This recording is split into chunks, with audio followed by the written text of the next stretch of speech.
The doorbell rang. Bugger! I had my hands in sticky pastry. I ran down the hall, wiping my hands on my jeans. Red Riding Hood stood on the porch, tapping her foot impatiently, her hand about to reach for the doorbell again. Okay, you're a bit early. Come in then. I dashed back into the kitchen and thrust my hands into the mixing bowl. Turn on the oven, will you? Gas 4. I can't. My cape's stuck. Just a minute while I sort it out. Oh, for God's sake, I'll do it myself, I said. I reached across to the oven knob and collided with Red Riding Hood, smearing pastry over her sleeve. She's going to love me. To my surprise, she smiled sweetly, squirmed her way out of her cape, shaking it out and throwing it over a chair and sitting down at the kitchen table. That bloody wolf was in your garden, you know. I had to shout at him so I could get in through the gate. You should call the council about him. He's a bloody nuisance, he is. He's probably waiting for some cake. It's Tuesday and he knows it's baking day. Next time I'll throw my cape at him like a matador. I could see the pastry smear on Red Riding Hood's sleeve from where I stood at the other end of the kitchen table. That'll dry in, I said, pointing to the sleeve. You'd better dab it with warm water. She waved me away with a nah, never mind. I've got 6 more capes just like this one. We'll get you. I carried on pumping away at the pastry dough. For someone who is so tactile averse, every Tuesday was torture for me.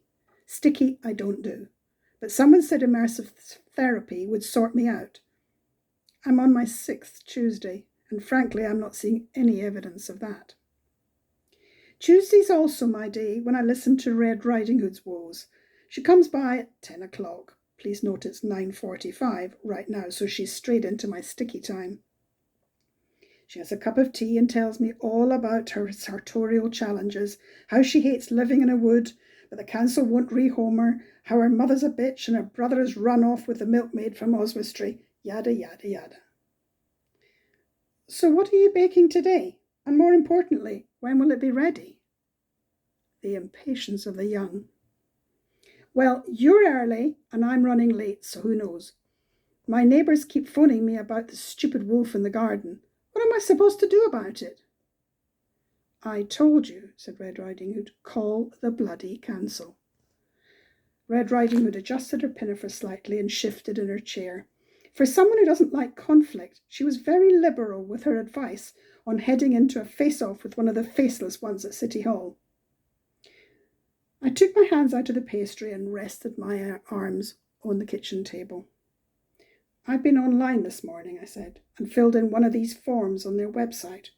Funnily enough, there was no drop-down menu for There's a Wolf in My Garden. I thrust my hands back into the bowl and pulled out the pastry mix and slapped it on the table. This was the bit I liked. There was a loud howling noise from the front of the house, followed by the front gate creaking and some loud shouts.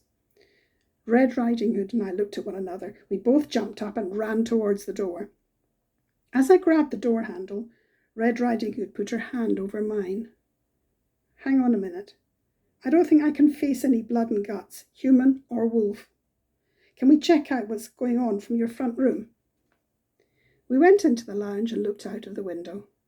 It's not every day you see your neighbour hugging a wolf, but that's kind of what we witnessed.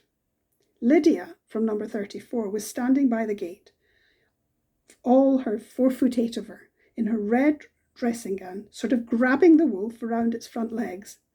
The wolf must have weighed twice what she did, but their tussle wasn't particularly violent, more a kind of friendly wrestling bout. I banged on the window and Red Riding Hood shouted, "Oi!" Holding hands, we went back to the front door. What sort of comfort holding hands was going to be, I've no idea. As we opened the door, the wolf turned and looked at us. In that moment, Lydia let go of him, shook a fist at us, and all but ran out of the gate, followed by the wolf. One ran to the left, the other to the right. "No need to call the council then," said Red Riding Hood. "Can I have a cup of strong tea with my pastry, please?"